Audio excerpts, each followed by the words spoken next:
Okay. Welcome back. Welcome back. This is your host, Marg. Welcome to Verano de Siete Once podcast. We have another episode for you to enjoy and take your time to take some notes.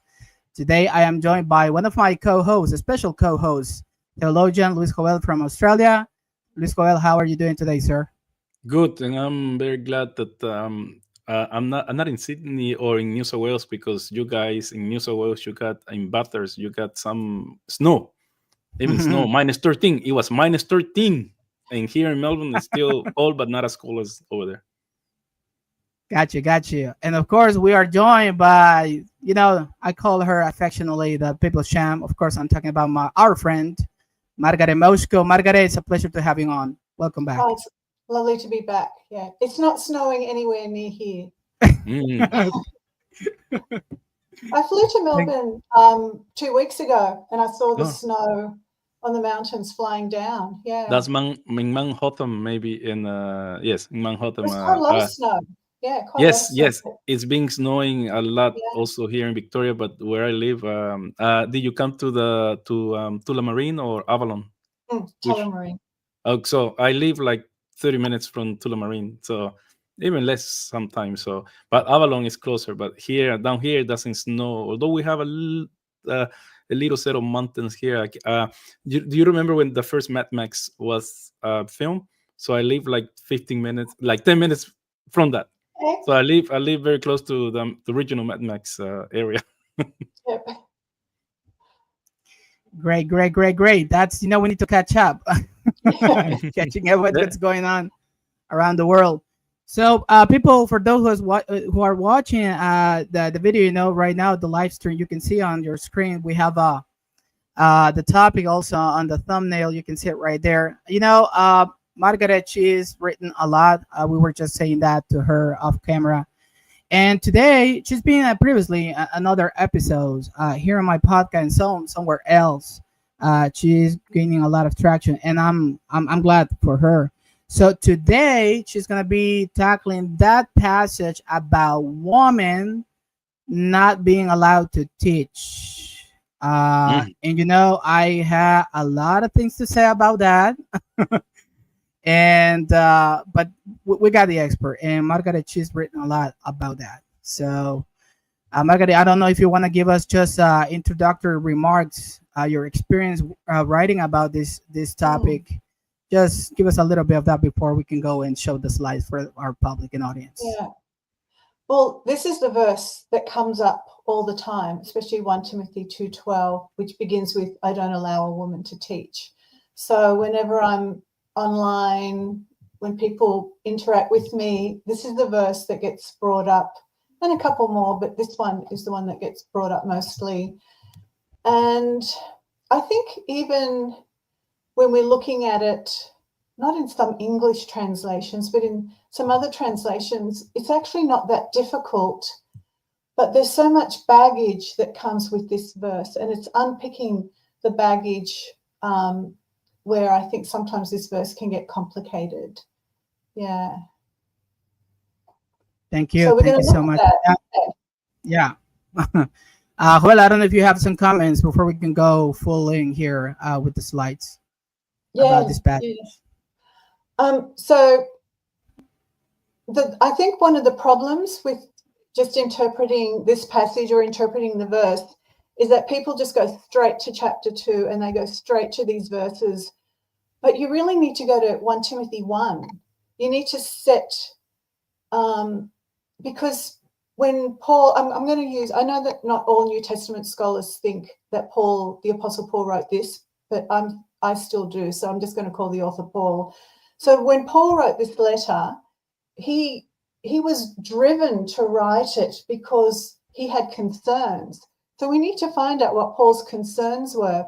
And it's scattered throughout 1 Timothy 1. It's at the beginning in chapter 1, and it comes up again right at the end.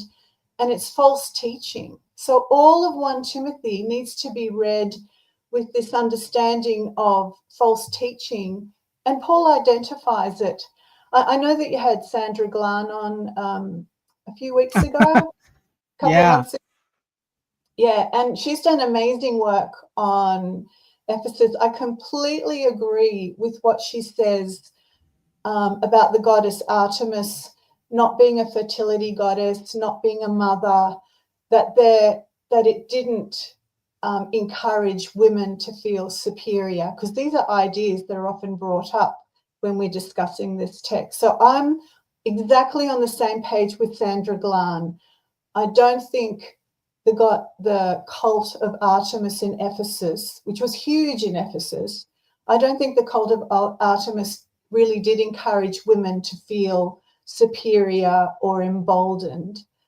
But where I disagree with Sandra Glan is I don't think that the false teaching that is being addressed throughout 1 Timothy has to do with Artemis. So that's where we differ. And great respect for Sandra Glan, and we've talked behind the scenes about this.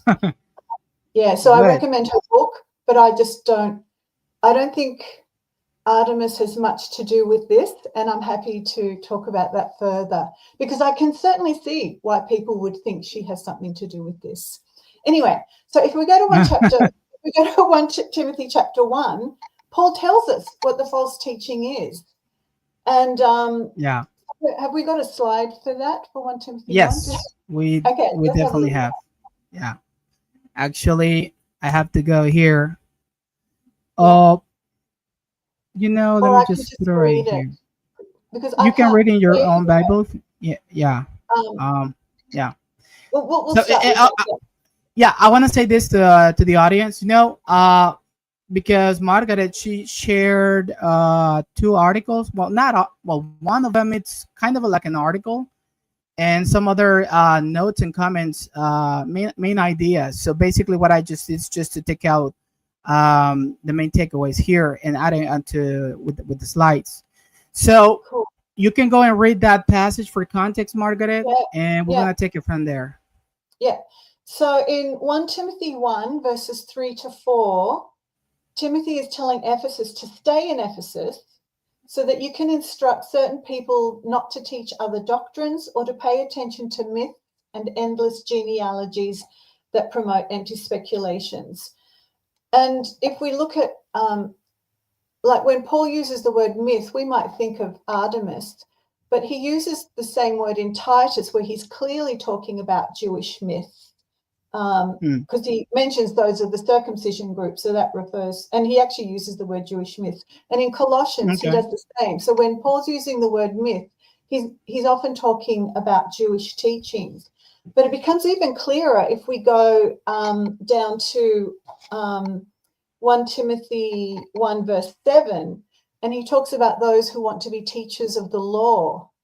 And so I take the law there to be the Old Testament, to be the first 5 books of the Old Testament, and even Genesis, because Genesis comes up in 1 Timothy 2.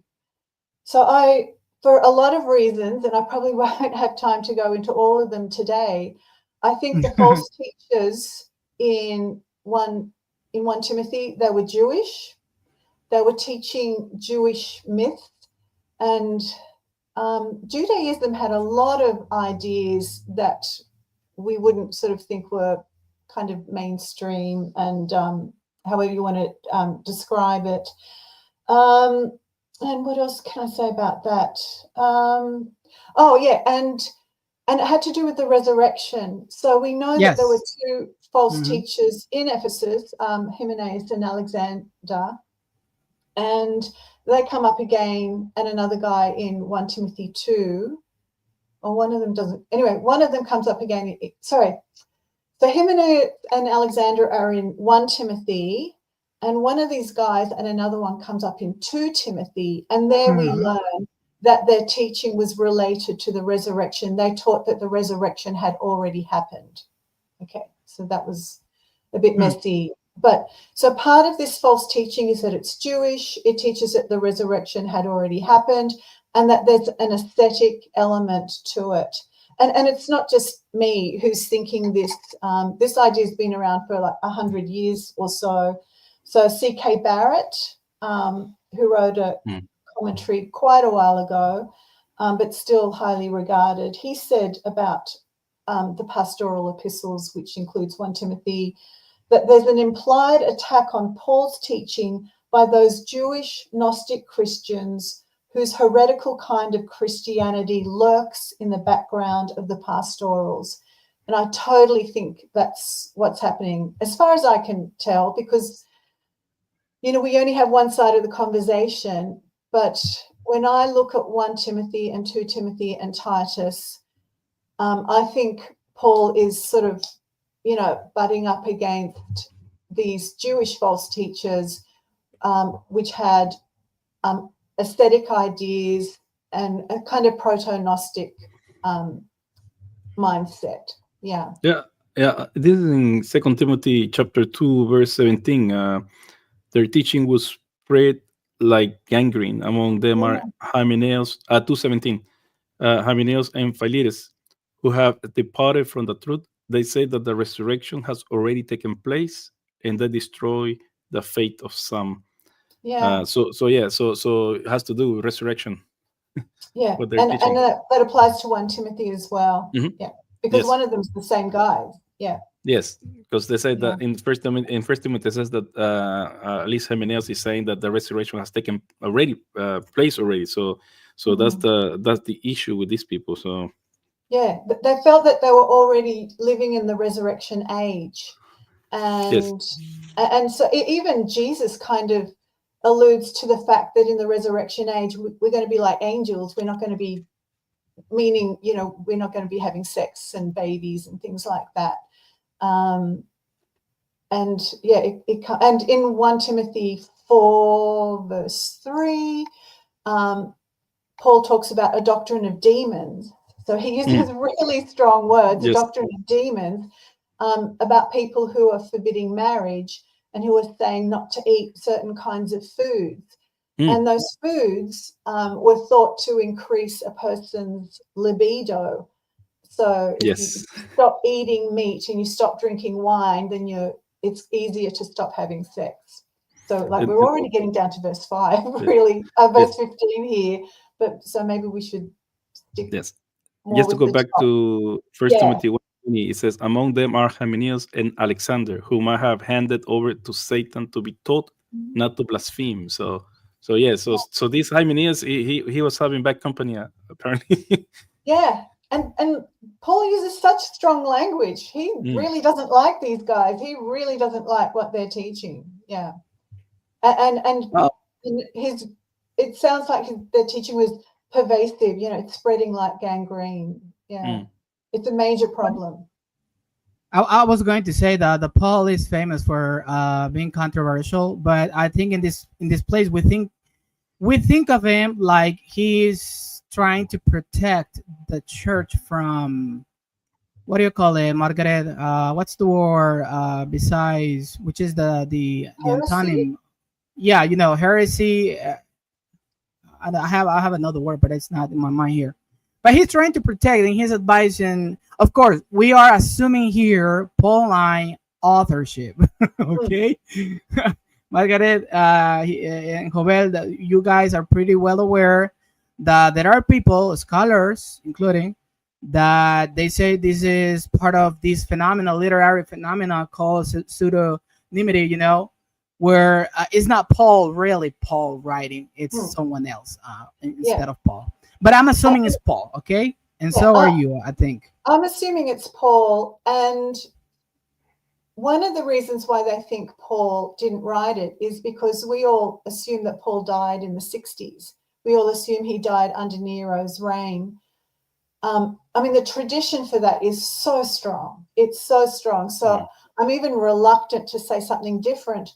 But the actual evidence for that is really weak. The actual evidence for Paul dying during Nero's reign in Rome is very weak. The first person who mentions Paul's death is Clement, not even Clement, in First Clement. And that First Clement was written around the year 90. And but most scholars and most ancient, actually not most scholars, most ancient authors believe that Paul went to Spain. So I'm getting off track a bit, so I'll be quick. So after Paul was released from prison after Acts 28, so in Acts 28, he's under house arrest in Rome. So in Acts 28, Paul's under house arrest in Rome. But he gets released. Most people think he was released from that house arrest, that he was acquitted. And most ancient scholars then think he went to Spain. And Spain's not a short trip. And, Paul didn't go all the way to Spain and then just hang around for maybe 2 or 3 months. He might have stayed there for years. So basically, to cut a long story short, I do think the pastoral epistles were written late in the 1st century. I don't think they were written in the 50s or the 60s, and maybe not even in the 70s. So I totally acknowledge that because of some of the factors in the pastoral epistles, it was written late in the 1st century. At this point in time, though, I'm still not ready to rule out Paul as the author, and part of that is I don't know whether Paul actually did die during Nero's reign, because, and this is something I've looked at, I've got an article on that, if you want to look at it, where I've looked at all the ancient authors that mention Paul's death, and some of the stories are just downright weird, and none of them are really convincing. Yeah. So what you're saying, Marge, is I'm really appalled that you don't believe that when Paul's head was cut off, he fell to the ground, he sprang 3 water springs, the 3 times that he bounced on the earth, on the ground. You remember that one? That's one of the stories. And that milks, and a common in a few of these martyr stories, milk comes from their neck. Yes. So I don't believe those stories. It sounds like when they kill Medusa. I mean, I think they're following the same way to talk about Medusa, because when Medusa was killed, Pegasus came out of her, and also something else, some giant, and I don't that's know why. that story. Oh yeah, that's why Clash of the Titans is not. Oh yeah, you don't know these ones, because remember I Medusa. know Medusa. I just can't remember things. Yeah. Because remember, Medusa was this talking about women as well. Medusa was raped in the temple of Athena, and she was pregnant, but she never gave birth until she was killed. And what came out of her blood when she was killed was Pegasus and something else, some other giant or some other being. And so these things that happen when this sort of when people out of the ordinary die, this is also found in Greco-Roman stories. So yeah. Okay, I need to ask you, Margaret, something, because this is something that I caught when I was doing the slides. I have 2 versions here, the NI, and I don't know how to say it, NIB, NIB? I think it is, NIB. NIB. And then I have the common the English, CEV. the CB. Ah. So I'm looking here, for example, the CB said a wife should learn quietly, but when I go to the NIB, it's a bit of a different, because it says a woman. Does that little minor insignificantly detail really matter, or is something that we just pass? So the Greek word can mean either. The Greek word can mean either. I actually do think it's talking about a wife. So maybe we can talk about that now. So so if we please. If we zoom out a little bit from this verse, if we start at 1 Timothy 2 verse 8, which I think you've got a slide for that. So let me just preface this by saying I think all of 1 Timothy 2 verse 8 to 15 is Paul addressing bad behavior from certain Ephesians. Okay, so this isn't Paul's general teaching. This is Paul specifying certain bad behavior that he's learnt about in the Ephesian church. So in 1 Timothy 2 verse 8, Paul says, he talks about men, and men is plural, and he wants these men to pray with their hands lifted up, but without being angry. So we can tell from his instructions that there was a problem with some men in Ephesus being angry and having quarrels. And, we shouldn't be praying if we have problems with our brothers and sisters. We should sort out these problems, basically. So In 1 Timothy 2:8, it's men. It's problems with men. Then if we go to 1 Timothy 2 verses 9 to 10, Paul talks about women plural. And the problem with these women, and it's only some women, only rich women, is that they were overdressed. They were wearing fancy clothes, they had their hair done up in elaborate, really fancy hairstyles. And we have so much evidence from the 1st century and 2nd century of women with these really elaborate plaited hairstyles. So when we think of plaited hairstyles today, we think of a little girl with maybe two braids. But when Paul talks about it here, or when Peter talks about it in 1 Peter 3, they're talking about really elaborately braided hairstyles. Okay, so we've got men in verse 8, we've got women, rich women in verses 9 to 10, and then Paul suddenly switches from plural to singular.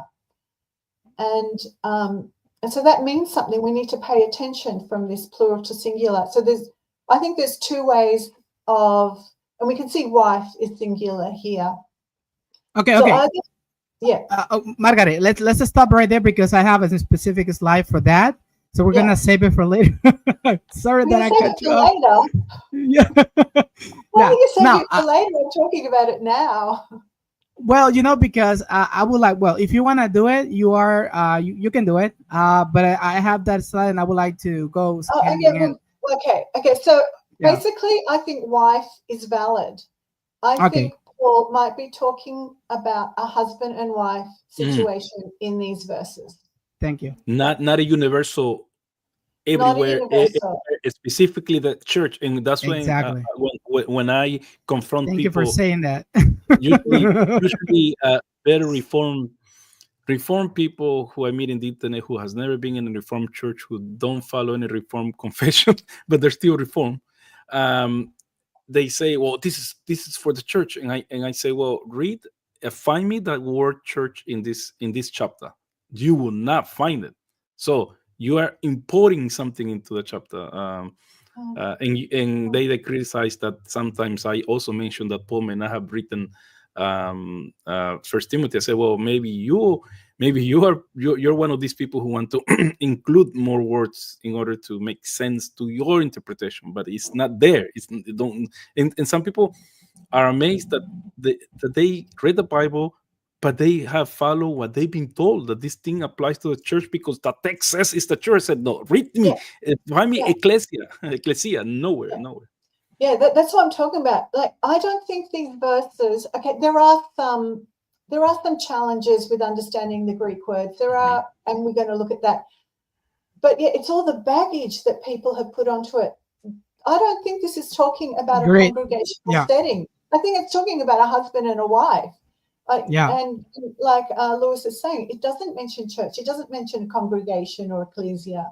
And also, that's why we have to start at 1 Timothy chapter 1 and look at the first two verses. It's to Timothy who's in Ephesus. It's not to me. It's not to you. It's not to Honduras or Australia.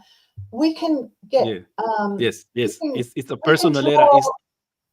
It's a personal letter. It's not like Philippians to all the deacons and to the bishop and to the overseer and to all the church. But here's to Timothy, my true son in the faith, grace, mercy, and peace from God the Father in Christ Jesus our Lord.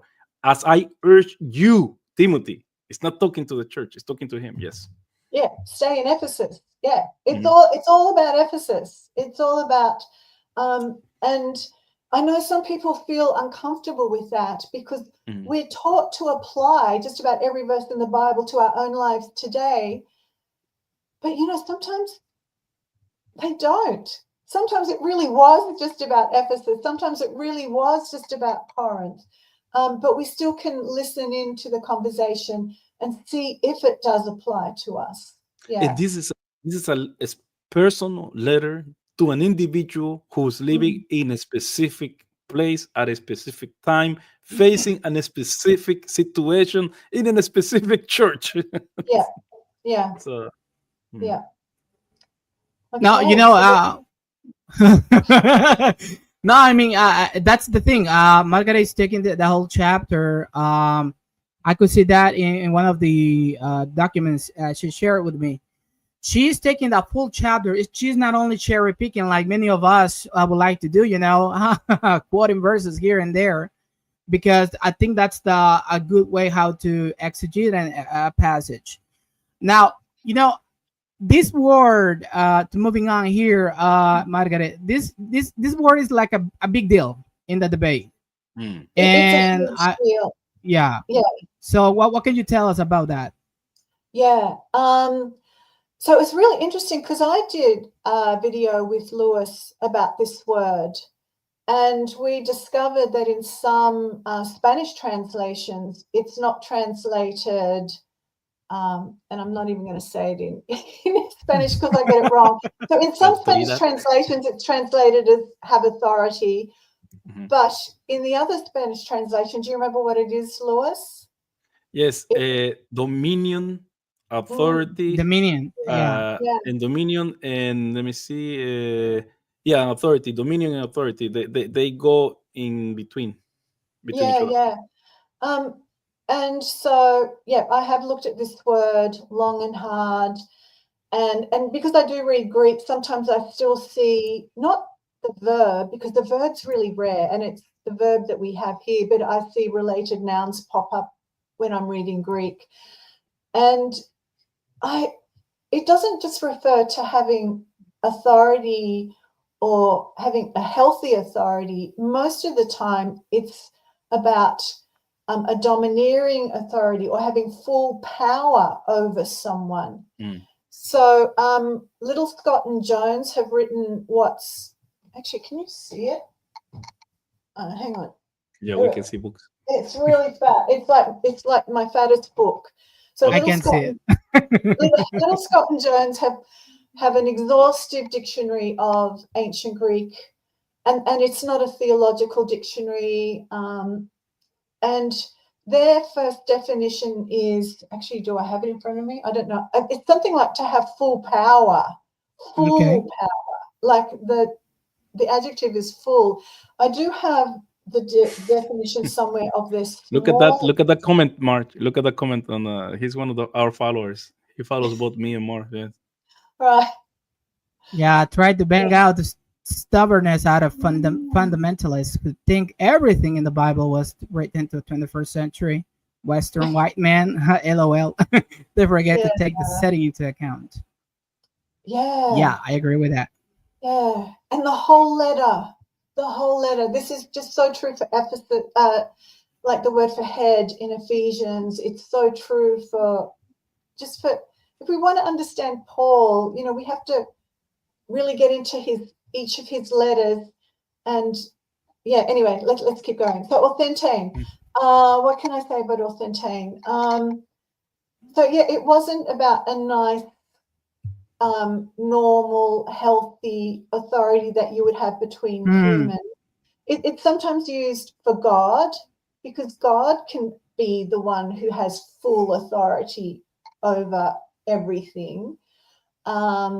It's used in, is it Saturninus? Because I don't have this in my notes. He used it for or might be Corinthus, for a deity. So we're not just talking about someone leading a local church here who is authorized to preach, on Sundays. That's not what this verb is about. And I do have, I've looked in all the lexicons, and even if you look honestly at the lexicons, they're not saying what all the other people who are trying to, hang on, let me try to get this sentence out properly. So most of the lexicons are giving you accurate information about what Authentane means. But somehow, as soon as people talk about it in everyday conversations, it's fine. It's fine to have this authority, except women can't have it. So men can have this authority, apparently, but women can't. And no, so the example that I bring up a lot is Chrysostom. So Chrysostom's right later than the first century, admittedly, But he uses this verb in his commentary on Colossians. So in Colossians 3:19, it talks about so husbands, love your wives and don't be harsh with them. Really simple advice. Like, who would think that, this would be hard to follow? But anyway, and then he tells husbands, when he's commenting on Colossians 3, I think it's 19, he says, husbands, don't authentate your wives. A husband shouldn't authentate his wife. Yeah, they shouldn't. So this wife shouldn't authentate her husband in 1 Timothy. And Chrysostom, coincidentally, well, not coincidentally, he's not probably thinking of 1 Timothy 2, but he uses exactly the same verb and says, a husband shouldn't authentate his wife because it's bad. Having that kind of domineering full power over someone is the opposite of what Jesus wanted. Jesus talks about this kind of over the top, full controlling power, doesn't he? So anyway, that was a lot of words. But what is really disappointing is that so many people, because of this verse, they bring up the aspect of authority in ministry. And that is such a shame, because the authorization to minister, whether you're a man or a woman, it's not about having authority over a fellow believer. It's an authorization to do something. It's an authorization to serve in different ways. But we all have a slightly different authorization from the Holy Spirit to do things.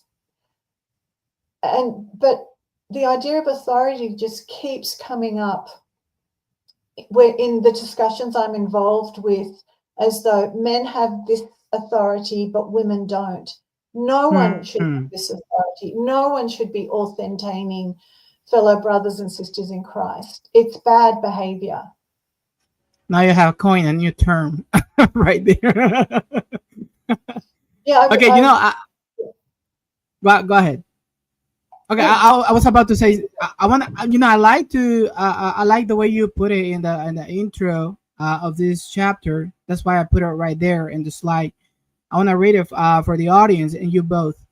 Margaret says, I think 1 Timothy 2:11 through 15 is more straightforward and it's shorter, but because of the Greek word in verse 12 that is often translated have authority, became of the reference to Adam and Eve in verses 13-14. And there's a comment here that I want to read to you. I think it's one of Joel's followers. I read this and it reminded me of Genesis 3:16, where man and woman struggle for power.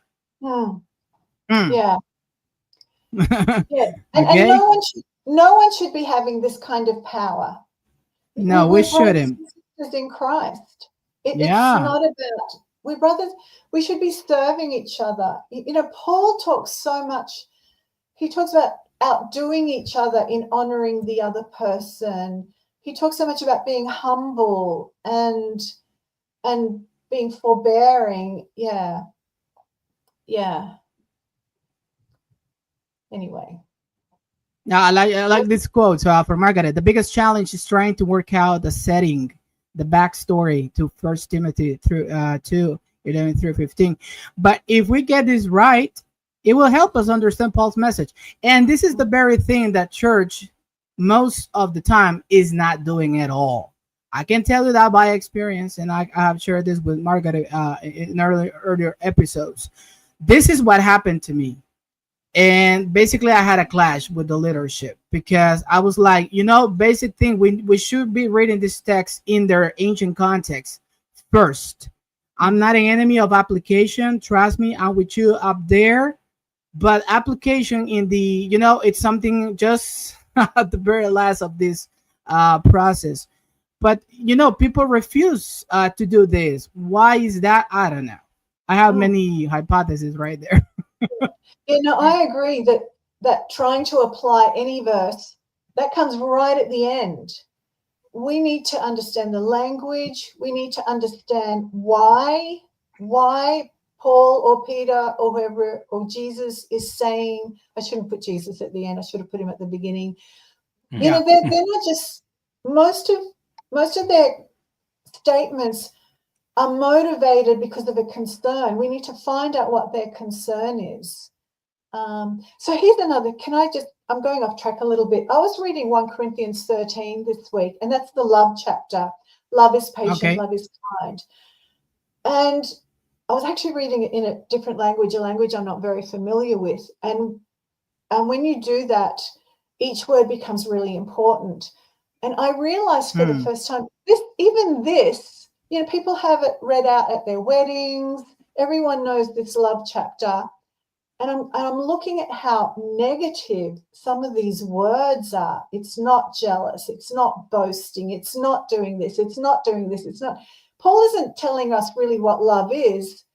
He's revealing what the Corinthians were doing. Going back to chapter 1, 2, and 3. Yeah. That's where it's going. This chapter isn't about love. It's telling us about the Corinthians and what they needed to know. It's not general advice. Love does not boast, because they were boasting in their knowledge. So he's recapitulating everything that he said before into this section of the chapter. Which is interesting. Yeah, because if I was going to write about love, I would say that it's caring, that it's affectionate. I would include patient and kind, and that's how Paul starts. But then he gets right into it, you know. We need to understand why these authors were saying what they were saying. Yeah. Anyway, what are we going to talk about now? Yeah. Okay, I need to ask you this, Margaret. That document, it's what do you call it? It's a lecture that you gave or a talk last year, I think it is. That I sent to you. It was a talk I gave almost exactly a year ago. Yeah. Do you have that uploading in your website, translated into Spanish? I only have it for my Patreons. Sorry. Oh, so that's why you need to go and support Margaret's work. Inner core, in the holiest of holies. Yeah, in the holy of holies. Yeah, I have some amazing sponsors who I really appreciate, but I'm pretty slack. So I do have a little bit of free stuff on there, but you know, I gave them this as some things. Yeah. Okay, now there you have it. You need to become a Patreon support. You have to support Margaret's work, and that way, by doing that, you're gonna have full access to that document. Yeah. Okay. Okay. Let's keep going. Okay. All right. Okay. Now we got this. First Timothy. You know, you said from start to finish in 1 Timothy. Paul expresses his concern about false teaching in Ephesus. Again, this is the first time I ran into this word, so I don't know how to pronounce it. Interspersed. I don't know. Yeah, I know. Yeah. I know the meaning, but I know how to pronounce it. You can help. Interspersed. You're fine. Interspersed. Yeah. Okay, this is interspersed with guidelines for choosing ministers, overseers, and deacons in chapter 3, official. Widows and elders in chapter 5, presumably by choosing ministers wisely, there is less likelihood of the church being swayed by the other doctrine. In chapters 2 and 4, there are instructions for how the believers in Ephesus were to behave. But the underlying theme of how to say that word? Heterodox. Heterodox. Idea pops up in chapters 2 and 4 also. So what can you tell us? I know you've been talking about that, but if you got something more to say about that, Margaret, that would be great. Oh, well, we're going to get to some of those weird ideas in chapter 2, because that's the chapter we're looking at.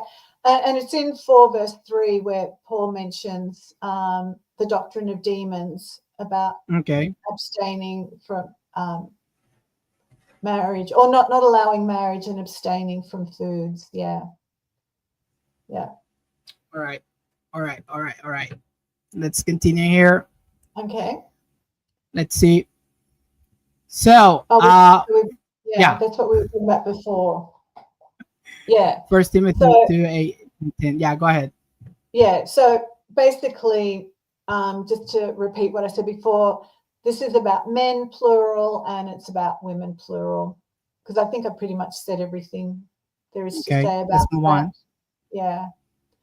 What have you got next? Okay, then we have 1 Timothy Well, 2:11. Learning require a woman. Yeah. So I can just read this out. So I think we Yes, do have to please. pay attention to why Paul switches, because like all these New Testament letters, they weren't just randomly written. There was a lot of thought put into them. So writing a letter was a very expensive process. You didn't just, pull out a sheet of paper from the printer and jot something down or type away. Each word was really carefully thought over. Some people say that people made drafts on wax tablets before they finally put it on the papyrus. And because it was an expensive and time-consuming process. Anyway, so why does Paul change from plural in verse 8 to 10 to singular from here on in? And I do think it's singular all the way to verse 15. So there's two ways. So it might be that he is now actually focusing on just one woman and one man, one couple in the Ephesian church. And that totally fits if you look at the grammar in Greek. So unfortunately, in some English translations, and I don't know what that's like in Spanish translations, but they will actually change the plurality of the word. It does. Chapter 9, it says women, mujeres. In verse 11, in verse 9 says mujeres, women. And then 11 says woman, only one, singular. So it goes from both, from plural to singular in Spanish. Okay. Oh, it does. Okay, good. Because I know, like all the way down to the end. All the way down to the end goes back to goes back to singular. Yeah, good. Because the New Living Translation and a couple of others, it just sounds like it's still talking about women. Okay, can we go back to the previous slide, Mark? Yes. Because I'm still talking about. You tell me where to go, and I go there. Yeah. Okay, so either, and I really do think that these are the only two valid options. Probably other people have given others, but I think there's only two valid options here. So either he's narrowing the focus to one woman, one couple in the Ephesian church, or he's narrowing it down to married couples, to husbands and wives. Because you see that Paul does this in some other letters when he's talking about marriage, and not always consistently, he will use the singular for man and woman, because in the Greek, and I don't know if that's like that in the Spanish, but the Greek word that means man and woman is exactly the same word for husband and wife. It's context.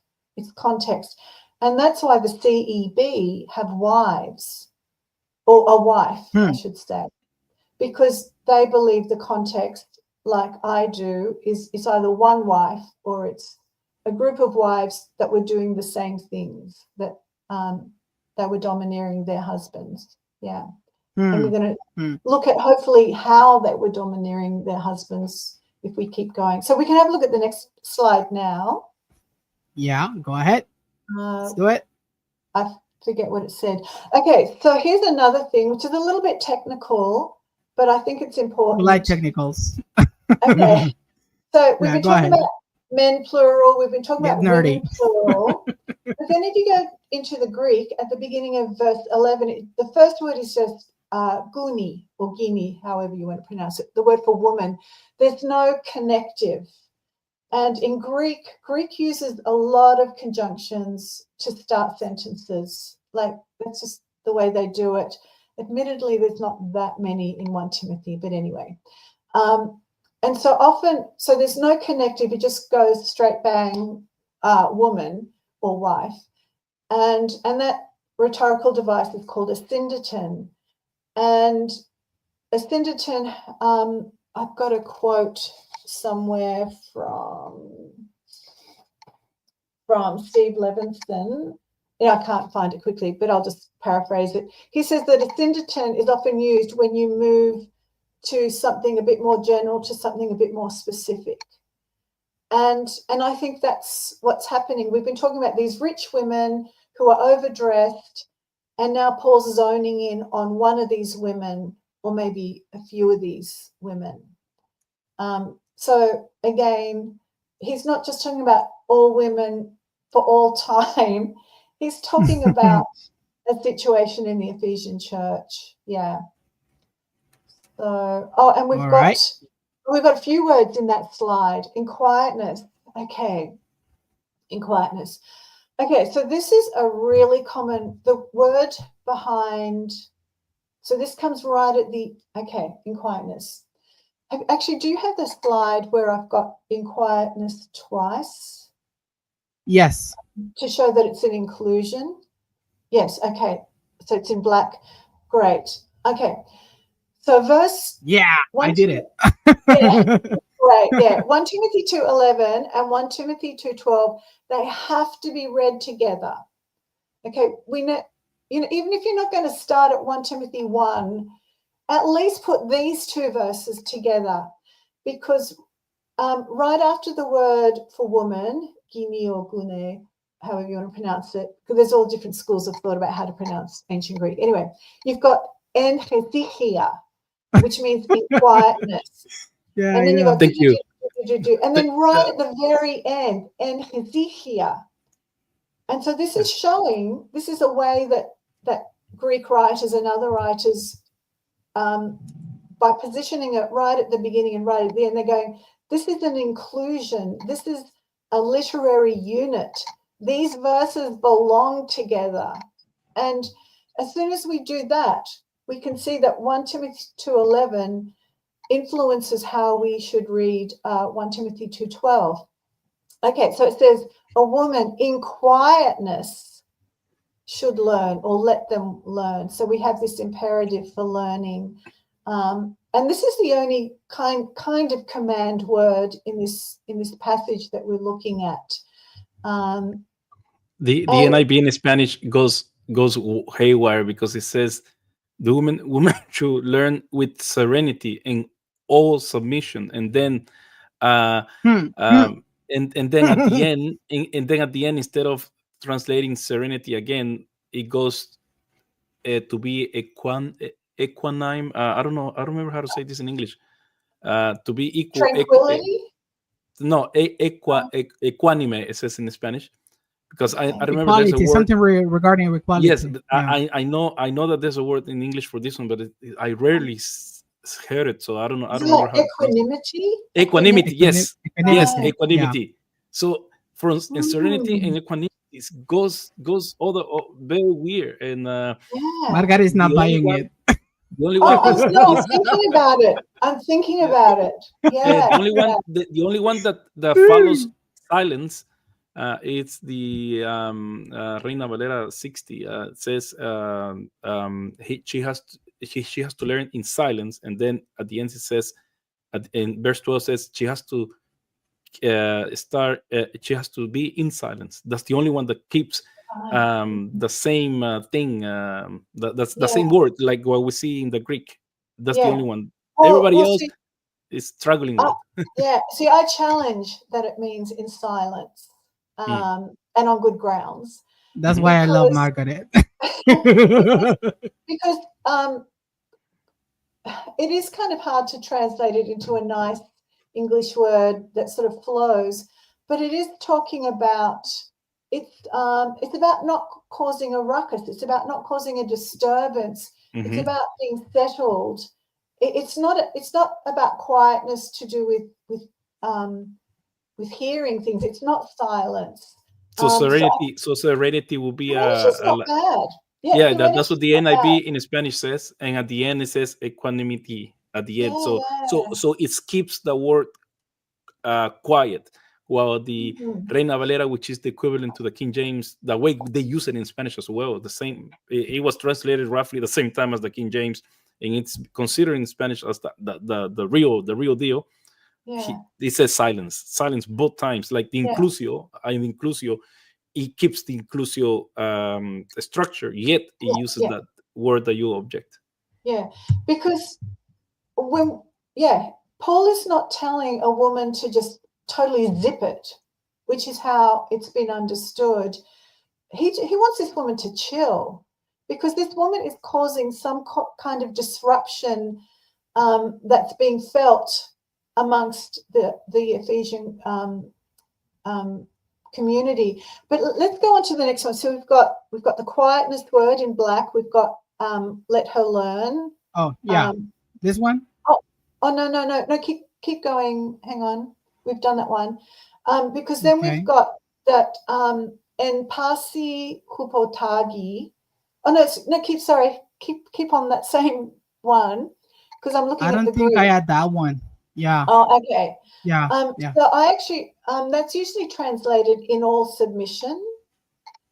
And to people, well, submission is, such an overused word when it comes to women, but it's not saying that a woman should submit to someone or should submit to something. It's just saying that a woman needs to be quiet and learn in Pastivupotagi.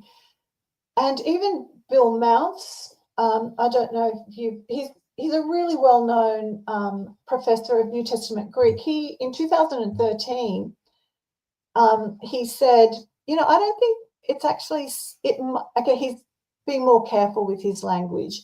He's saying it might not mean that she has to submit to someone, which is what he wrote in his own commentary on 1 Timothy. Like, he suggested that she had to submit to the elders. It's talking about she has to control her own behavior. And this is how this hupotagi, which is this submit word, is used in 1 Corinthians 14:34, where, oh, you've got it. Yeah. So in there, I believe he talks about who this woman should be submitting to. Yeah, maybe you can find that while I 2:11, yeah, 2:11. Oh, you got it already? No. I mean, I'm making sure that it's 2:11, yeah? Yes. End of 2:11, yeah. Yes, just keep on talking. I'll try to find it. So William Mounce wrote that it means a woman should submit to someone, basically. And I think in his discussion, I'm going by his own words in this video that he put out, it was to elders or maybe to her husband or something like that. But now he's saying, no, she just has to control herself, because there's something bad about this woman's behavior. And in 1 Corinthians 14:34, which I have somewhere, but I'm finding it hard to just quickly see. 32. There. I found. Yeah, you finish yours and I'll start doing it. I'll just finish this. The noun and the verb, this hupotasso noun and verb, can also have the sense of controlling or regulating one's own speech or behavior. We see this in 1 Corinthians 14:32, where it says that the prophets are to control their spirit and not get carried away with speaking. So this is just about this woman. She needs to settle down. She needs to learn. She needs to control her own behavior. That's what 1 Timothy 2:11 is about. Have you got something good there, Lewis? It says page 119, the last paragraph, which is only 2 lines and then goes into the next page. There remains the question of submission to whom and in what context.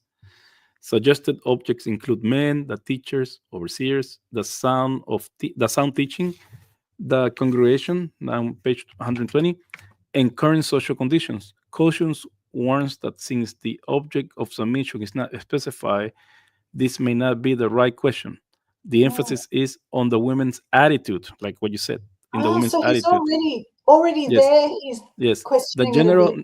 Just let me read a little bit more. The general nature of the statement and the use of andros, man, in the next verse may suggest that Paul is speaking of submissiveness to all men.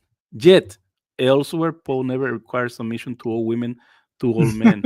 Titus 2:5, also 1 Peter 3:5. Second, because the context is about learning, the object most likely is the person teaching, so a particular person. Since 2:11:15 is as tightly connected to 3:17 as it is to 2:8:9. Chapter 3 discusses overseers who teach. The context limits the woman submission to the teaching overseers, those who are responsible for teaching the true gospel and refuting error. As Shrina points out, not all men taught or had authority when the church gathered. Oh, this is not. Yeah, he mentions authority. Why bring up authority? Oh, And the submission and so the submission would have been to the teaching leaders and their teaching. And he calls Tevilius and also Mu in Trinity Journal, and he gives a lot of things. So this is the end now.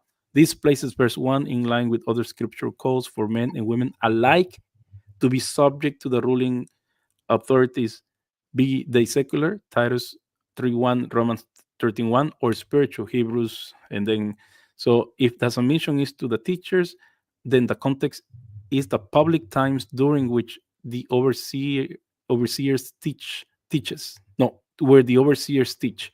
So he narrows it down to just when it's when there's a teaching in the church, not yeah, not yeah, not at all times, even at church, because because it gives the impression sometimes these sort of people that once a woman goes to church, she is submitted to all the men. Everybody is just to submit to, and while Mount says no, only to the teaching leaders, overseers, elders, yeah, or deacons, if you're a Baptist. Go ahead, Margaret. yeah. Well, Mounts is now on record for saying, yeah, maybe that's not the case. He might have got it wrong. Let me see. Let me see. When was this published? 2000. Yeah, and in 2023, he put out a video which is on his own website, and I've got it. Well, they are they're updating or even writing a whole new book in the WBC series. Yeah, so maybe I don't know if he's gonna be updating that, or write an entire new commentary. Yeah, well, that's not that old, that one that Lewis has got. So yeah, they are completely redoing that. Yeah, I don't know. So basically, we can't be pedantic. I don't want to be pedantic. I want to listen to everyone. Some things aren't clear, but right now, when I read in all submission, I think it's just talking about the woman needs to control herself. I think she needs to learn and just chill and just control herself a bit better. Yeah. Can I say this bit? Just this one bit. And I say it with all the respect, to the scholars, either confessional scholars or non-confessional scholars. I try to be as fair as possible. But in the case of these guys, the culture they were brought in, the way they've been doing church and everything, they are putting that into the text. They're reading that into the text, unfortunately. And I have read cases where scholars, they are maybe not victims, but they are prisoners of their own cultural biases. And then when they go to text, they put that into the text itself. I don't know if that's the case with moms. I'm not gonna say it because I don't have the proofs, but that's kind of the sense that I'm left with. And that's Margaret, you are the scholar, and you can tell us that we need to be very careful not letting our biases get into the text as we are interpreting. Yeah, it's really hard. And you know what? I think it's getting harder for me as I go along, because when I first started doing what I'm doing, and my mind was fully open because I wasn't convinced. I really wanted to find out. And as I kept finding out stuff about the word head, about authentine, it came as a shock to me sometimes. And I know I wasn't biased because I kept thinking, because I grew up thinking that women couldn't do certain things. I grew up thinking that the man was in charge of the house. And fortunately, I married an extremely kind man, so that was just never a problem. But I grew up believing what a lot of people still believe. Good for you. And when I first started exploring this, I know I didn't have a bias because I kept thinking, are you trying to say something, Lewis? No, he's playing with that camera. Okay. Yeah. And I'm yeah, trying to because make my I kept camera thinking, focus on me more. okay, because I Yes. kept thinking I would come across these verses. I really thought I would come across a verse that would prove to me, no, women can't teach in church. No, the husband actually is in charge of the household. And I still haven't found those verses. But now, as I've been doing this for so long and everything's coming together, I have to be extra hard, extra vigilant that I'm reading. And also, because I'm still trying really hard not to be biased, I find that I often disagree with some interpretations of my fellow egalitarians because I think they've gone too far sometimes. So I have very different interpretations to this verse than Philip Payne, or Sandra Glan doesn't identify as egalitarian, but my interpretation is very different to her, even though we're almost on the same page with some things. So I really want to find out what these words mean and what the author meant when he said them. Yeah. Okay, let's come to a conclusion here. Margaret. To a conclusion. Oh no, we haven't even got to Adam and Eve. Yeah. Oh wow. No, he's Okay. rushing you. He's rushing you, March. Okay. I think he wants to go somewhere else. Okay, Nah, all right. not at all. I don't have a Okay. girlfriend, so I'm good. I'm a free spirit, so Well, no. Go ahead, Margaret. Go I'm ahead and speak married. about it. Okay, so we've talked a bit about that authentane can mean domineer. So I want to pay attention to where I've put the comma in my interpretation of 1 Timothy 2:12. Okay. And I've added the word anyone, but obviously that's not in the Greek. But even in the King James, they put their comma after teach, so that there's two thoughts. I'm not allowing a woman to teach, comma. And then you've got another thought. I'm not allowing a woman to domineer a man who I think is her husband. And that comma in the King James and in my interpretation is really, really important, because this woman, we know, needed to learn. We've just been told she needs to learn. So if a woman needs to learn, she's not ready to teach. It's kind of silly that a woman can't teach just a man. Like, in a lot of churches, women can teach other women can teach children, but they can't teach a man. Like, if you think about it, that's really a silly idea. So I'm suggesting that Paul was saying, I'm not allowing a woman to teach, comma, like anyone, and she wasn't allowed to domineer her husband. Yeah. And so some people do try to join these together. I'm not allowing. Oh, can we go back to that screen? Oh, sorry. Yeah. So some people do try to join the teaching and domineering together. So she's not allowed to teach in an authoritative manner. And I wish I would never hear that phrase again. I heard it again the other day. This woman was telling me that women can't teach in an authoritative manner. And I'm going like, what does that mean? You know, and it's an idea derived from this verse, from a false understanding of what authentic means. But anyway, what I want to show you is the Greek of 1 Timothy 2:12. So didaskane is teach, and it's right at the beginning. I don't allow a woman to teach. And then authentane, andros, domineer a man, is right at the end. Some people like Philip Payne think we should join them together. I don't allow a woman to teach in a domineering manner, but I think they're two separate thoughts. And I think the didaskane, the teach part, is addressed in verses 13 and 14. And I think the authentane andros, domineer a man, domineer a husband, is addressed in 1 Timothy 2:15. So that might be a good segue to go to the next section.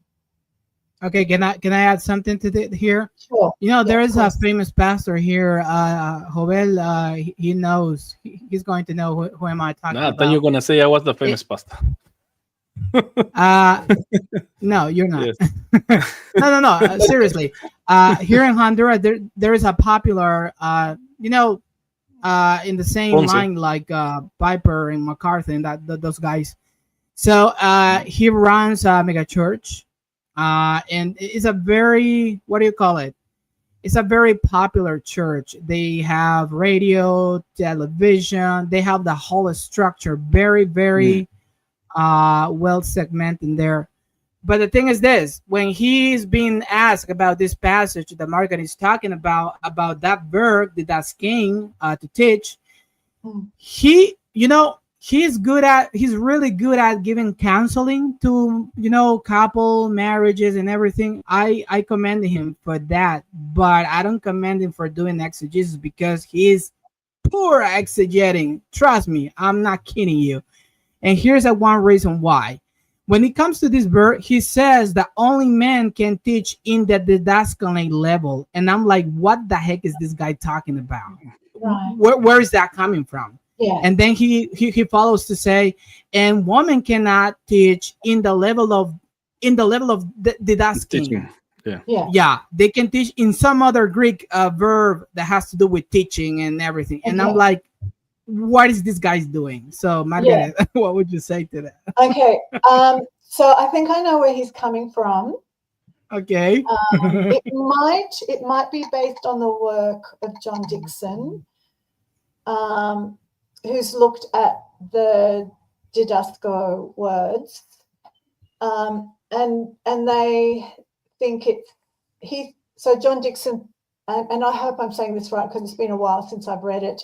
He thinks that didasco is used in the New Testament for setting down apostolic teaching. Yes, foundation. But then once that apostolic foundation has been set down, John Dixon thinks that women can then speak about it in what he when he was a pastor, he would have women speak at his church. He had no problem with that kind of thing. So I would disagree with him, with John Dixon, and I would disagree with that Honduras pastor. So I've looked at every instance where didasco words are used in the pastoral epistles, and I happen to have it in front of me, because false teaching was a major problem. That's what the problem was, because I've also heard, this is what I've also heard, because I think this woman was teaching or saying something and it was bad, and that's why she had to stop. She had to learn. So some people say, well, didasco words are only used in a positive sense. So here it's saying that a woman can't teach even in a positive sense. So this isn't exactly what you're saying. I'm sort of adding something to it. But didasco words are most often used in the pastorals in a negative sense, but they have a prefix. So there's heterodidaskalen, which comes, or there's, Gune didaskalos. Because I'm looking. I'm trying to think how I can. So it's even got the didaskalias, the doctrine of demons, because that's a didasco word. The teachers of the law in 1 Timothy 1 are nomo didaskaloi. In Titus 1, people are teaching things that they shouldn't, and that's the participle didaskontes. And then if the writer of the pastorals really wanted to emphasize, no, this is good teaching, this is positive teaching, then he has to use an adjective, like good, fine teaching, correct teaching, wholesome teaching comes up so many times. So the idea that it only refers to a kind of teaching that only men can do, or that it only refers to a good teaching that women aren't allowed to do. I'm not really explaining it terribly well. But basically, I think that the bottom line is this is a really ordinary word. And I think teach is fine. The way that we understand teach is a perfectly acceptable translation of this didasko word in 1 Timothy 2 and everywhere else in the pastoral epistles. It pretty much just means teach. Yeah. Margaret, and do you want to know, and Luis, do you both want to know what's the worst thing of all? Is that people listen to this guy and they blindly believe him every single word that he has to say. And that's the kind of attitude and disposition that I'm not sharing. And if you dare to talk a bit like taking a different route from what he is explaining, you are targeted. Like, hey, don't touch the anointed one, the anointed servant of God. And I'm like, hell no, I'm gonna do it. Because that's the way it operates. Unfortunately. So I'm looking at my list here, and I think I've got roughly 20 times that didasko is used in various forms in the pastoral epistles. And I don't think there's anything in any of those words that indicates that teaching is just for men, or that teaching is just this really special thing. It just means teaching. It just means teaching. Yeah. What are we going to do now? Okay, maybe you can end up on 1 Timothy 2:15. If you got any further comments on that passage. I have lots of comments. 1 Timothy 2:15. Go ahead, Margaret. Take it away. Okay. All right. So still on the theme that it's a woman or it's a wife. Okay. It's really important that the verb in 1 Timothy 2:15 is translated in the singular. She will be saved. And again, in some English translations, that's not quite right. They pluralize it. Some even include the word women. Women will be saved. So anyway, so she will be saved through childbearing, and we'll get to that. If they, and then we've got this plural verb. And so I really think it's talking about a woman will be saved. And then it's talking about the couple, if they continue in faith and love and holiness with moderation. And I think the key phrase here is holiness with moderation. And I've been very careful with how I put my commas in there as well. I found one of the I'm using 5 right now. I could open more, but I'm using 5 different translations in Spanish. The really I'm gonna say in Spanish so people get it. Biblia Américas, Dios habla hoy. So this has got good news. That's the Spanish one. The Reina Valera, New International Version, nueva versión internacional en traducción en lenguaje actual. So the translation in today's language, and that's the one that uses the plural for women. Sin embargo, las mujeres se salvarán. So the other 4, they use the singular, while this one in verse 15 uses the plural, which is totally weird. Why they went like that? Yeah. Because like I said, he's either talking about a couple or he's talking about a husband and wife situation that might apply more broadly. Okay, so we need to talk about saved through childbearing because that's the really tricky thing. And I must admit that I did think it was to do with Artemis, because Artemis was the patron goddess of Ephesus, and she was known as a midwife. We have absolute historical evidence that she was regarded as a midwife. And that there's even a Christian document, I think it's the Acts of Andrew, where a woman prays to Artemis because her sister is in labor and having a difficult time. Anyway, it's been a while. It's something like that. So we have lots of evidence that Artemis was a goddess involved with with giving birth. I don't think this verb, though, here is not actually the verb about giving birth. It's not the normal tikto. Well, this is a noun. it's the verb here, and even childbearing. So it doesn't even say childbirth. It says childbearing. So it's sort of a bit more broader. So Lynn Cowick, do I have Lynn Cowick in front of me? She says that it's a rather broad and elastic term. It doesn't actually refer to childbirth. Okay, so that's a little side issue. But being saved, there is so much written about what being saved means, and some people think it's that a woman won't die during childbirth, because lots of women died during childbirth. But just on a practical level, and I will get more to the linguistic level in a minute, but just on a practical level, no one's promising a woman in the first century that she's going to be safe during childbirth, because it was horrifically unsafe to have a child.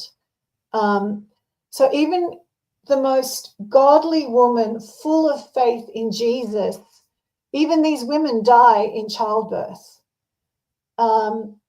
because it was, honestly, I get really upset thinking about how dangerous childbirth has been for women for millennia. But anyway, so I don't think Paul or the author was saying to that, she's going to be fine, just believe in Jesus, she'll be saved through childbirth. I do not think that's what he's saying on a practical level.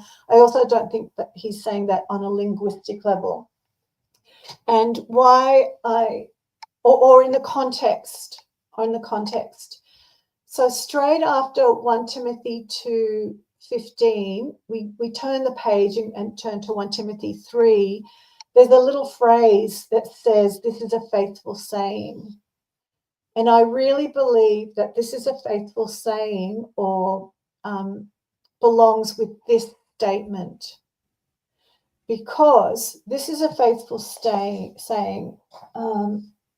See if I can get my notes in order, because I want to. Okay.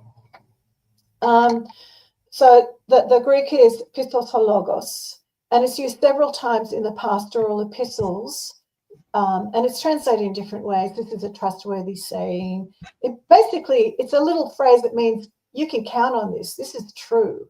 So it's used 1, 2, 3, let's say 6 or 7 times, and it almost always stands with, not almost always, I think always stands with a statement about salvation, the way that we would understand salvation.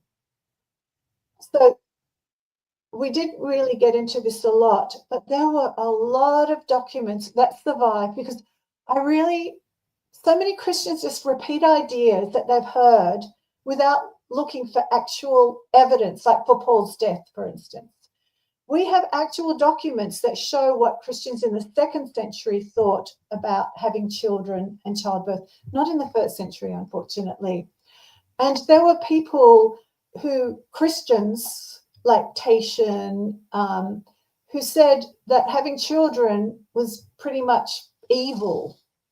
Let me see if I can. Wait a moment. What? You don't know that? No, I didn't know that. No, I didn't know that. Okay, Didn't you know? Oh, that's Gnosticism. So how No, I didn't know that. Yeah. Okay. So Irenaeus and Epiphanius and a few other guys, they quote these people. Really? Let me get an exact quote. Yeah, go ahead.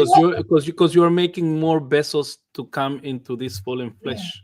That's what they told you. It was bad. And you know where I learned it? Where I learned it? Those bastards. When I learned it, Marv, when I was like 7 years old, because my family, one uncle was into Gnosticism in El Salvador, so they used to say all those things. And I was 7. I was listening because I was a little kid. Said what he was saying. See, they made you, so you're part of this evil trend. I said, no way. I was 7 and they told me that. So when I went to Ridley and studied New Testament, I was so appalled by that. And also one thing before I forget, in the Greek, as Marg has pointed out, in the Greek text, the word pistis hologos is in the section. It includes that verse in our Bibles. That verse in the previous section, not in the sections about elders. I don't know if you saw it. 3. Look at 3. Oh, Pistologos. I can yes, hardly say. yes. Yes, sorry, I thought you meant in Spanish translations, but yes, Pistologos, it belongs with 215. Yes, it Totally. doesn't belong to the Yeah, next section. So yeah, I this shouldn't is say that. this is gonna be um I was saying in Spanish in my channel, what you're pointing out is not a definitive thing that we're saying, but they open up a Pandora box to those people, fundamentalists mainly, and egalitarians Mhm. who want to say who want to read the text in one way. And when you throw these little bombs, they have no answer. So Yeah. it levels the discussion, I guess, because they want to impose to us their interpretation and said, no, you haven't noticed these things, and because they haven't noticed, and I know the leaders haven't noticed, so they don't have answers. So at least it brings down the all the thing. But I noticed this before, but I never thought about it. Why pistos or logos, or in Spanish, it's palabra fiel es esta. I could never make the connection why it was in a different section. And now listening to you, you have opened my mind too. So thank you. Oh, That's that's why we bring cool. Margaret. Mm. He opens our Yes. minds up. You have to come back, Margaret. You have to come back. See, you have to come back. Yeah. So I might have said, I just realized I might have said the wrong thing about Tatian, because Tatian said that Adam wasn't saved. You can So take that back and find the source. yeah. In your So next I book. really need that quote from Clement. Mm. I can never find things, but I'm so interested that you met an actual Gnostic who is Yes. saying what those people were saying back then. Yes, yes. My uncle, and they Yeah. used to live in maybe Mark knows, because Mark knows a little about Salvador. In Santana, there was like Yeah, I went Samael there Ben Beur. once. Samael Ben Beur. He was very famous. I think he was from Venezuela. Samael Ben Beur. He was a very big Gnostic in the 60s and 70s and early 80s, and he was spreading Gnosticism all over in the northern part of South America and whole of Central America. So they came to they had Gnostic centers in El Salvador, and I had some people when I was younger in our Spanish speaking church who used to belong to that thing as well. So so yes, when I started doing studying at Ridley and doing I read a lot about Gnosticism in the New Testament, and they were amazed that I knew so much about Gnosticism. I said, well, because this is part of the New Testament thinking, and they didn't know, so they got fired up about knowing more about the Bible after that too. So they were already Christians. They were already evangelical. So Yeah, because what you're saying about producing more bodies is exactly yes. what Clement of Alexandria, who's writing at the end of the 100s, maybe. Yeah. He's Yes. describing Second century. that teaching that was in the church, and he's saying, yeah, no, that's not right. Yeah, I'm really sorry that I can't find those exact quotes, but I have an article. It's called Adam and Eve in Gnostic Texts, and I list some of the things that they say. Okay, so I do have that article, Adam and Eve in Gnostic Texts, but I also have an article called Celibacy, Salvation, and 1 Timothy 2:15, where I talk about what people say about having children, what Christians. Yes, Adam and Eve in ancient Gnostic literature. Yes. Yeah. So that's got more to do with 1 Timothy 2:13 to 14, because there were really, really weird ideas about Adam and Eve.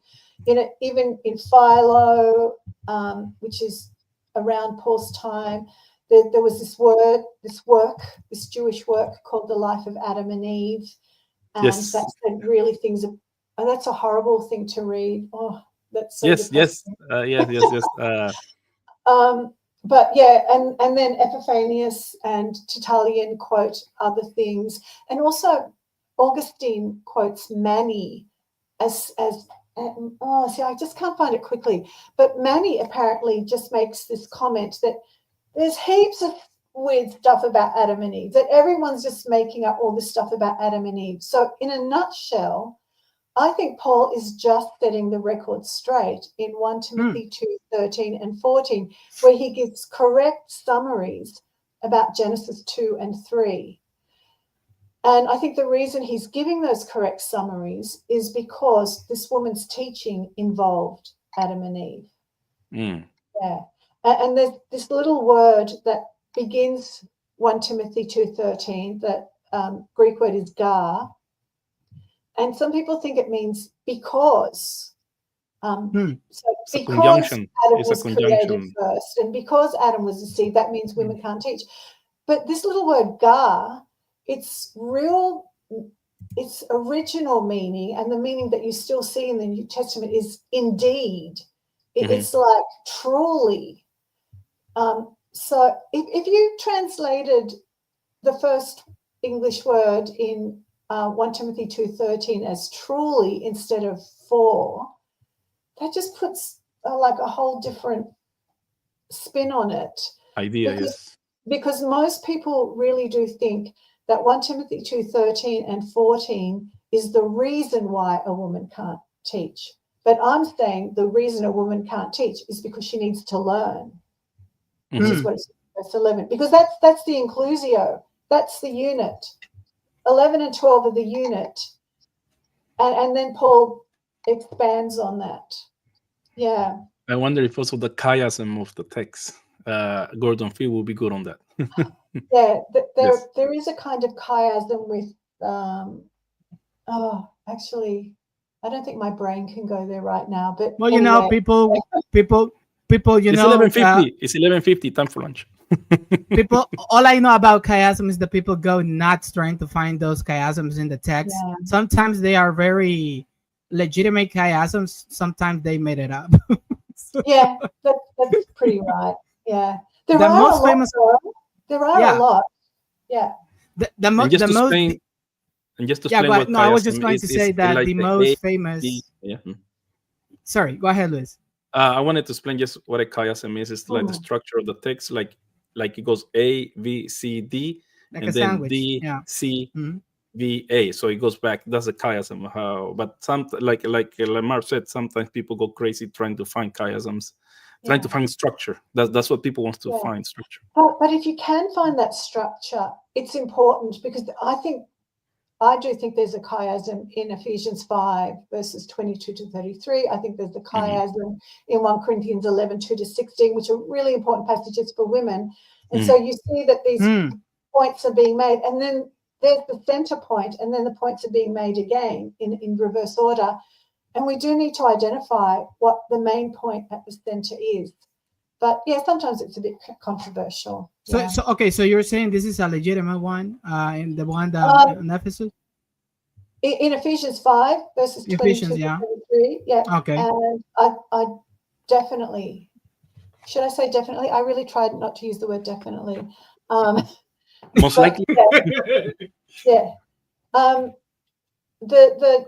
The chiasm in 1 Timothy 2, I'm less certain of. Yeah, so I can neither confirm it nor deny it. Yeah. But there is an inclusion. There is an inclusio. No, I was just going to say that the most famous chiasm that I know about, that I have read about, is the one found in Wenham's commentary on Genesis in the WBC series.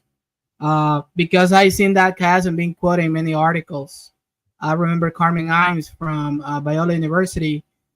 She was being like credited about that chiasm, and she said, "Okay, credit where it's due. That belongs to Wenham, not me." So good for her. Yeah. Okay, Margaret, I don't know if you got anything else to add. Please let us know. Yeah, so we didn't really talk as much about Adam and Eve or saved through childbearing. Okay, so do you want to say a couple of things? Yeah, go ahead. Yeah. Let me just say it really quickly. But all this stuff's on my website.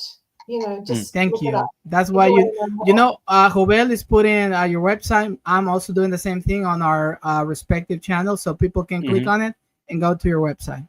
Okay. And support your work, of course. Yeah. Thank you. Yeah. So we know that marriage, there was a teaching in Ephesus that marriage was a bad thing, and procreation, with Gnostic thinking, was a bad thing. And so I think this woman in Ephesians 2, she I think she was like a lot of women, so if you read the Apocryphal Acts, which I love, I treat them as fiction. I treat the Apocryphal Acts, which were written in the 2nd century, as fiction, but they do convey thoughts of that period of time. And also, if you look, sorry, I'm coming to my point in a roundabout way, and I wanted to dive in a bit more quickly, but if you go to my latest article on my website, it really reveals what even early church fathers thought about sex, okay, and marriage. And it's really different to how we think about sex and marriage today, right? So in the early church, sex and marriage was viewed in a very different way. And I think there was a woman or a group of wives in Ephesus who said to their husbands, no, I'm not having sex anymore now that I've become a Christian. And it was in that way that they were domineering or controlling their husbands. And we see this in 1 Corinthians 7. All of 1 Corinthians 7 only makes sense if we realize that people were giving up on marriage, and that people who were engaged and that people were celibate while they were married. So they were saying, okay, we're married, but we're not going to have sex anymore. But some of these husbands and wives were making that decision without the consent of their spouse, which, wouldn't have been fine for marital harmony. So my backstory is that the false teaching, the other teaching, with the idea that the resurrection has already happened, was that women in particular were giving up on sex, and because they thought that if they had sex, that would jeopardize their salvation.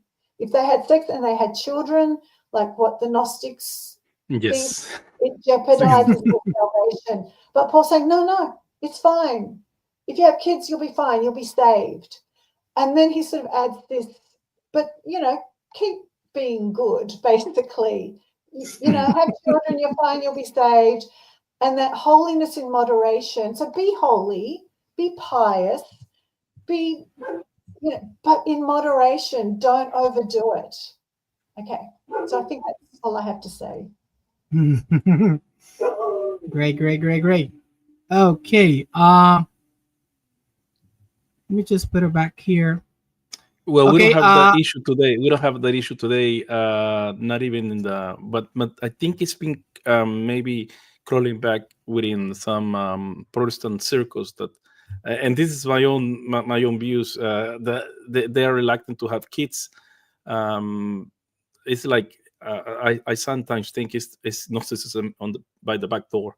It's coming back from some other. Oh, it's bad because we don't want to bring kids to a broken world or anyway. So they find another excuse not to bring kids because creation is bad. Still, it's against creation. It's a creation rejection that they have. Yeah. Mind you, we have fulfilled that creation mandate. We have filled the earth, but it's pretty full. It's pretty full of humans. Yeah. Well, I live in very marginal, so after like 5-minute drive, there's nothing for kids and here. But I get what you mean. Yeah. For those who have interest in just recalling Dr. Gland's work, you need to read the book not only for the scholarship regarding Artemis and everything, but most powerfully, you have to read that book because of her personal testimony, what she went through. And I'm not gonna spill the beans, but you have to. And personally, I said that to her. That's what impacted me most about her work and the way she processes. Just so you know. Yeah, some women are reluctant to tell their stories because they think if they tell their stories, then people won't listen to their scholarship. Because, and I know women who have been criticized. They've written books. They go, "Oh, she's just writing But actually, our stories are important too. And I really recommend Sandra Gland's book for that reason, also for her scholarship on Artemis. But I just want to say again that her interpretation of 1 Timothy 2:15 is very different to mine. And that's fine. We're contributing to the conversation. Yeah. I just like to let people know what we're talking about. Nobody's mother. Yeah. That's the book we're talking about. Yeah. So yeah, Margaret is trying to find her book. Right. It's there. It's there It's there. somewhere. Something, It's yes. there right there. Somewhere there. Somewhere So in the middle it's is the there. most, and we mentioned that last time, March. It's the most recent book on, or no, or I don't know, maybe I talked to her, I don't remember now. But it's the most recent take on Ephesians, regarding women and regarding this issue about authority. Right. Yes. Yeah. I really wish we could just forget that word authority when we're looking at this passage. It's not talking about authority. Mm. It's not talking about authoritative teaching.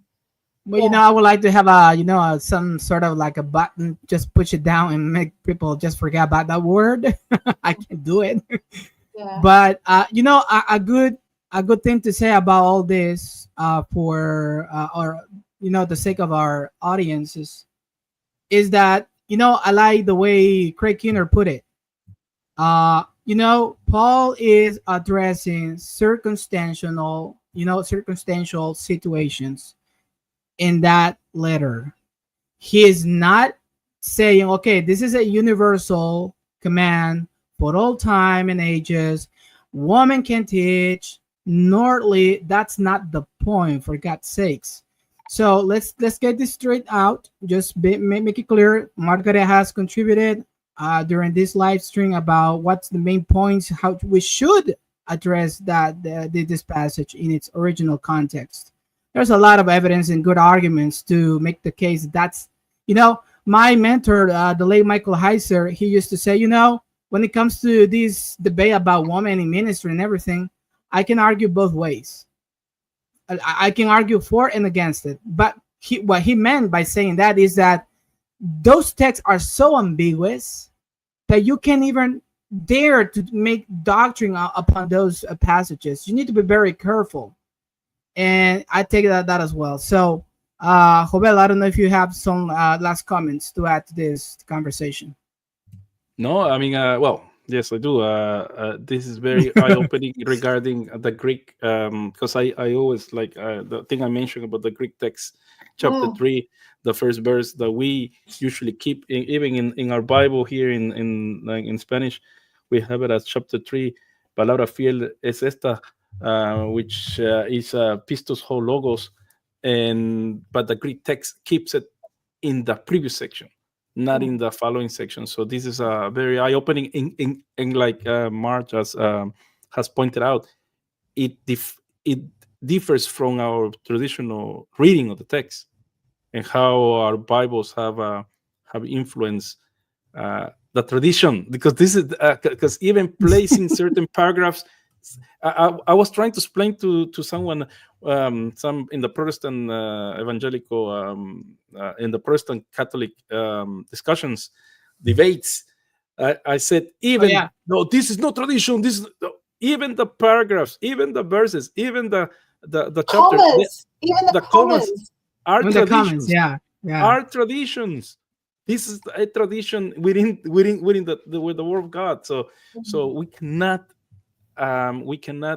escape from it. So yes, thank you very much for pointing those things out, and also for making us dig further into this issue that is not only speak in this English speaking world, but also in the Spanish speaking world. So thank you very I much. agree.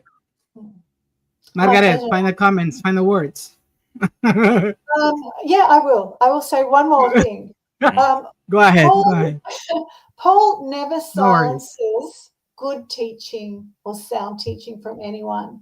So whether we're looking at 1 Corinthians 14, which is the other verse that's brought up, or 1 Timothy 2, he only silences or shuts down bad teaching or unedifying talk. Yeah. And from men and women. So 1 Corinthians 14, he's shutting down men and women. They need to be silent because they're speaking in a disorderly way. And in 1 Timothy, he's definitely shutting down those two guys, Hymenaeus and Alexander. And he's also telling this woman that she's not allowed to learn. She needs to teach. Sorry, you're right. She's not allowed to teach. She needs to learn. She needs to learn. Yeah. You're right, because at least in First Corinthians, those people who the women who are talking during the service, he just commands them to stop talking and ask their husbands at home. while the men in Ephesians, where Timothy is, he condemns them to hell. He hands them over to Satan. Yeah. So it's an even worse fate. And we never talk about it. We never talk in about 1 Corinthians, Paul silences 3 groups of people, Mhm. but we only focus on the women. it. Women, yes. Yeah. And those who are fighting against each other, he silenced them. Women, and which is the other one? 1 Corinthians 14, verses Mhm. 26 to 40. Oh, Like, yes. again, don't just look at one verse, because I think that's what I spoke with you last time about, Mark, Mhm. that passage. If we Mhm. start from verse 26 to 40, at the beginning, he's telling everyone to minister in a good way. And at the end, he tells everyone to minister in a good way. And then he just, the tongue speakers and the prophets and the Yes. women with questions who wanted to learn. We need to those look three. at what Paul's Yes. actually saying, assuming it's Paul that's writing, and some people don't. That's a whole other story. Yes, I But remember if we now. assume that Paul's writing that, Mhm. it's not just women who were just chattering, it's women who wanted to learn and had questions, but they were probably basic questions. There were probably too many questions. They were probably asking the questions to the prophets, which is something I discuss in my interpretation as well. But people just look at this one verse. They don't look at what Paul's saying in the bigger picture. Paul silenced Mhm. 3 groups of speakers.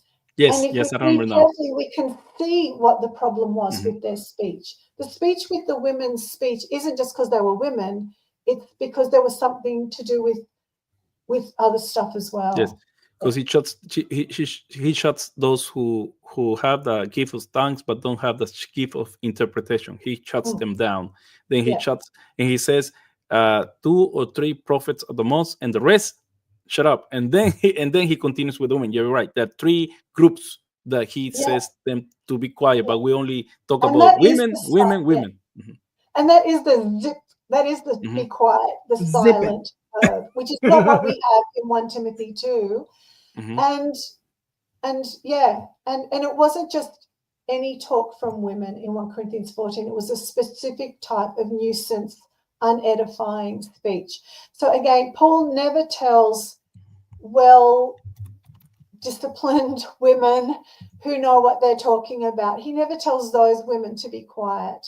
He only shuts down men and women who were speaking in a disorderly or false manner. So maybe, just maybe, we should dispense with this image of Paul being misogynistic. Yeah. I love Paul. She's I've not. always loved Paul. Yeah, some women hate Paul with a vengeance. They don't like him. They wish Paul would have never written anything. Yeah. Or or they say that we have like a pseudo Paul. We have the Paul of the good 7 letters, and the next 6 he's a made up Paul. And I had this one of the leaders of the Baptist Union of Victoria telling me this. He told me, "Whoa, Paul didn't write the pastoral, so we don't have to take them on." I said, "What?" He went as far as to tell me that, and I said, "Well, the issue is that because he said, oh, it's one of his disciples who wrote the pastorals," and I said, "Well, then it means that even the disciples were trying to be faithful to what he taught them. So we still have to take that into consideration if you want to take that route." So Well, I mean, they're in the Bible. yeah, In the Bible. Yes. Yeah. So even So if you don't think Paul wrote them, they're in the Bible. So let's take them seriously. This is the what I tell them. This is what this is the like our I always talk about soccer or football. This is the stadium. Yeah, we play within this. This is the rules. Everybody follows these rules. So, or rugby. I don't know, rugby maybe in New South Wales. So. I have to say, I have a lot of things to say about that subject matter, but that's a talk for another. That's why Margaret needs to come back. I can talk all day on this. Yeah. I know. Margaret, I need to ask you this before I let you go. Okay. What do you have in the pipeline? Any book coming? Any article? Oh, I'm always writing articles. So I had a quiet beginning of the year for health reasons, but it's ramping up now. I've got more speaking engagements, and great. Yeah, I'm thinking again about writing because I do find writing a whole book very hard. But see, I'm helping other people write books, so I consult. I'm consulting with this one lady, spending hours with her, helping her with her book, and I'm thinking I should be working on my book. Mm. That's why my question. That's why my Yeah, question. so yeah, some of my work is consulting other women who are writing their book on the subjects that I'm talking about. Yeah. So No, yeah, I really, if you one day you make up your mind, decide to go ahead and write a book, that would be awesome. Hopefully you can. Many things need to work positive. Work together. Health, resources, everything, and the willingness to write. That's why I hats off to anyone who is writing a book. I always say this. Maybe it's I've said it many times, but at college I suffer because if I went to write a 5 pages essay, that's not even a thing compared what this people is writing. I mean, that's oh my goodness, and I suffer. It's like the end of the world because yeah. that's not my thing. It's outside of my wheelhouse. But Mm. people, they go out and write. That's why I admire NT Wright. These guys, Jimmy Dunn, the late Jimmy Dunn, DLC Allison, and many others, men and women alike, because it's a craft of their own. Going and writing and researching a book, that's a big thing. It's a And of big course, And you're doing it, but you're doing it in your own way, the Margaret way, and by writing those yeah, articles. and I yeah. don't want to I'll say get there. anything negative, but Margaret, that somebody who has put down women has passed on this week. Yes, Uh, yeah. yes, and I read not obituary because he wasn't that happy about him. He's a man, Mm. but he actually reduced women No, as it's yes as reproductive. Yeah, but I don't want to say the name, and I haven't said anything yeah. in Don't my spill the in my social beans. media. I haven't said anything because better not, or else everybody says, "Oh, you hate him." I do Uh, that too. Yeah. If someone yeah, like that passes, and there's a few people who I just won't even mention their name, and if someone leaves a comment on my blog with their name, I delete it because I just don't even want to remind people of the hurt that these people have yes, caused. they have done more hurt than I believe that your history will judge them right now because of our atmosphere. They're like heroes for some, but in 200, Oh, 300 years, we'll look back and said, "Well, was a bad time for the church." So yeah, because he reduced women only for reproductive yeah, purposes. That's all yeah, women are good Let's for scratch him, that. and also for and but the one thing that came through in this article was that he also made parents become we were like when we were children, because I was my mom didn't pick up on him, but I was part of that generation. But the people who are my age, they feel like they were just treated to be broken. You have to break them. You have to break yeah, children, and yeah, that's not what Paul says. That's yeah, not what Paul says. So yeah. Not at anyway. all. Not at all. Okay, guys, this has been fun. Mm. And long, but I love it. Yeah. Margaret, you need to say something in Spanish before I Oh will no, let you no, I've go. already said. I've already given enough enough. Otherwise, we're In going to be here Dutch. for another 10 minutes. In Dutch. In So Dutch. say hello. Say have a good day in Dutch. In Dutch. No, Yeah. no. No. No. Oh, I'm tempted to, but I'm not going to. No. Somebody may come and say, no, your accent doesn't sound Oh yeah, Dutch. my accent would be atrocious. Yeah, I won't Hmm. do that. Yeah. Okay, I'm Okay. about to close the episode. Don't leave. I just want to say a couple of things more there before we go. So, to the audience, thank you for being here. Thank you for dropping your comments, everything. We hope this material with Margaret serves a great purpose to open our minds and help us to better understand the biblical text in its original context, the way it should be. And Margaret is doing a great work. And I'm not saying this just as a flattering thing, nor Jovel. We truly appreciate Mm. Margaret's work. That's why we are having her and giving her a platform. She's already had a platform of her own in her website, and that's great. But if we can give something else, to this ministry of hers, we'll do it. Okay, because we appreciate truly her work. So with Margaret and Luis Jovel, we're gonna say goodbye until the next time. Take care. Bye now. Bye bye. Adios.